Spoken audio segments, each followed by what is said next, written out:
যুক্তরাষ্ট্র থেকে মধ্যপ্রাচ্য, রাশিয়া, চীন, পাকিস্তান, ভারত সহ বিশ্বজুড়ে এখন আলোচনায় ইউরেনিয়াম। বাংলাদেশের রূপপুর পারমাণবিক বিদ্যুৎ কেন্দ্রেও এই জ্বালানি ব্যবহার করা হচ্ছে।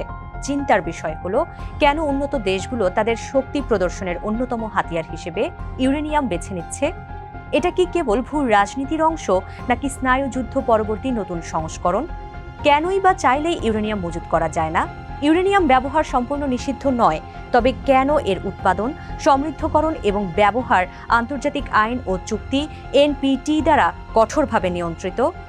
টিবিএস এক্সপ্লেইনারে জানবো এসব প্রশ্নের উত্তর। সঙ্গে আছি তামান্না খন্দকার। বিশ্বের জ্বালানি রাজনীতি এবং শক্তির লড়াইয়ে যে উপাদানটির নাম সবচেয়ে বেশি উচ্চারিত হয় তা হলো ইউরেনিয়াম।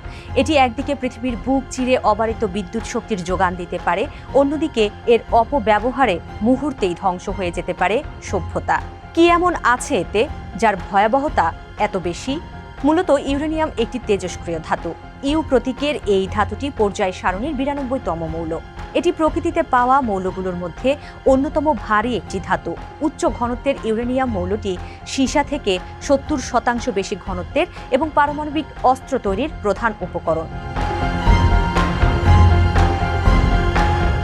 পিচ ব্লেন্ড আকরিক থেকে 1789 সালে ইউরেনিয়াম আবিষ্কার করেন জার্মান রসায়নবিদ মার্টিন হেনরিক ক্ল্যাপরথ।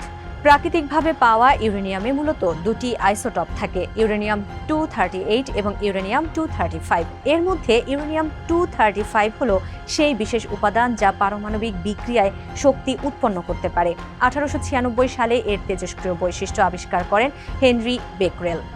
1938 সালে পারমাণবিক বিভাজন বা নিউক্লিয়ার ফিশন আবিষ্কারের পর থেকে পারমাণবিক জ্বালানি ও অস্ত্র তৈরিতে ব্যাপকভাবে ব্যবহার শুরু হয় এর। ইউরেনিয়াম দিয়ে তৈরি প্রথম পারমাণবিক অস্ত্র লিটল বয়। এটি 1945 সালের 6 অগাস্ট জাপানের হিরোশিমা শহরে ব্যবহার করা হয়েছিল। দ্বিতীয় বিশ্বযুদ্ধ দ্রুত শেষ করার লক্ষ্যে ওই হামলা করেছিল যুক্তরাষ্ট্র, যাতে শহরের প্রায় 50,000 ভবন ধ্বংস হয় এবং তাৎক্ষণিকভাবে প্রায় 75,000 মানুষ প্রাণ হারান। যুক্তরাষ্ট্রের ম্যানহাটন প্রজেক্টের অধীনে তৈরি বোমাটিতে উচ্চ মাত্রায় সমৃদ্ধ ইউরেনিয়াম 235 ব্যবহার করা হয়েছিল। বর্তমান সময়ে ভূ রাজনীতি যেখানে অপ্রত্যাশিতভাবে তার গতিবিধি পরিবর্তন করছে, সেখানে উন্নত বিশ্ব নিজেদের নিরাপত্তার স্বার্থেই ঝুঁকছে এই তেজস্ক্রিয় মৌল দ্বারা নির্মিত পারমাণবিক অস্ত্রের দিকে। এটি এমন মৌল যা একই সঙ্গে দেশকে পারমাণবিক সক্ষমতা দেয় এবং জ্বালানির নিরাপত্তা নিশ্চিত করে, সেই সঙ্গে বৈশ্বিক রাজনীতিতে নিজেদের শক্তিমত্তা জাহির করার অন্যতম অস্ত্র এটি। বিশ্বে পারমাণবিক শক্তির শান্তিপূর্ণ ব্যবহার নিশ্চিতের পাশাপাশি পারমাণবিক অস্ত্রের বিস্তার রোধে কাজ করে আন্তর্জাতিক আণবিক শক্তি সংস্থা IAEA। জাতিসংঘের অধীনে এই স্বায়ত্তশাসিত সংস্থা প্রতিষ্ঠা করা হয় 1957 সালে। IAEA এর আশঙ্কা, উচ্চমাত্রায় ইউরেনিয়াম মজুদ এবং সমৃদ্ধকরণ অব্যাহত থাকলে দ্রুত পারমাণবিক বোমা তৈরির সক্ষমতা অর্জন করতে পারে ইরান। আর ইউরেনিয়ামের অবাধ ব্যবহার চেরনোবিল বা ফুকুশিমার মতো পারমাণবিক দুর্ঘটনার ঝুঁকি বাড়িয়ে পুরো পৃথিবীর অস্তিত্বকে হুমকির মুখে ফেলতে পারে বলে সতর্কবার্তা দিয়েছেন সামরিক বিশ্লেষকরাও। অন্যদিকে যুক্তরাষ্ট্র চায় না ইউরেনিয়াম সমৃদ্ধ হোক ইরান। ওয়াশিংটন মনে করে সমৃদ্ধ ইউরেনিয়াম মজুত করতে পারলে পারমাণবিক অস্ত্র তৈরিতে ঝুঁকবে তেহরান, যা মধ্যপ্রাচ্য সহ বৈশ্বিক নিরাপত্তার জন্য বড় হুমকি হয়ে দাঁড়াবে। যুক্তরাষ্ট্র বিশ্বাস করে যে ইরান যদি উচ্চ মাত্রায় অর্থাৎ 90% বা তার বেশি ইউরেনিয়াম সমৃদ্ধ করে, তবে খুব দ্রুত পারমাণবিক বোমা তৈরিতে সক্ষম হবে তারা। মধ্যপ্রাচ্যে যুক্তরাষ্ট্রের মিত্র ও অংশীদারদের জন্য বড় হুমকি হতে পারে ইরানের পারমাণবিক সক্ষমতা।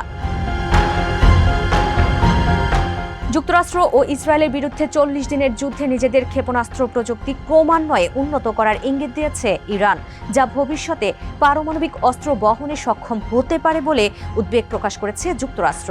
যুক্তরাষ্ট্র ও ইরানের মধ্যে এই উত্তেজনা বিশ্ব রাজনীতির সমীকরণকেও জটিল করে তুলছে।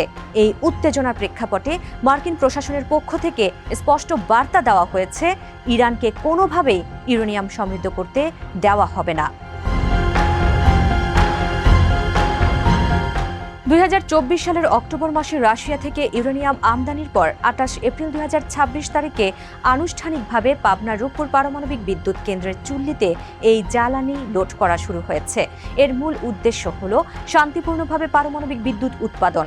আশা করা হচ্ছে 2026 সালের অগাস্ট মাসে প্রথম ইউনিট থেকে পরীক্ষামূলকভাবে 300 মেগাওয়াট বিদ্যুৎ জাতীয় গ্রিডে যুক্ত হবে এবং 2027 সালের শুরুর দিকে এটি 1200 মেগাওয়াট পূর্ণ সক্ষমতায় পৌঁছাবে।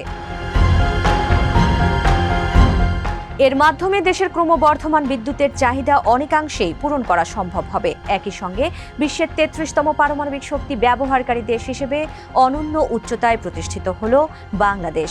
দীর্ঘমেয়াদে কয়লা বা গ্যাসের তুলনায় কম খরচে বিদ্যুৎ উৎপাদন সম্ভব হবে এই পরিবেশ বান্ধব কেন্দ্রের মাধ্যমে। একবার জ্বালানি লোড করলে অন্তত 1.5 বছর নিরবিচ্ছিন্ন বিদ্যুৎ উৎপাদন করতে সক্ষম এটি। অত্যাধুনিক জেনারেশন 3+ রুশ প্রযুক্তি VVER-1200 ব্যবহারের ফলে পারমাণবিক প্রযুক্তিতে দক্ষ হয়ে উঠছে বাংলাদেশ।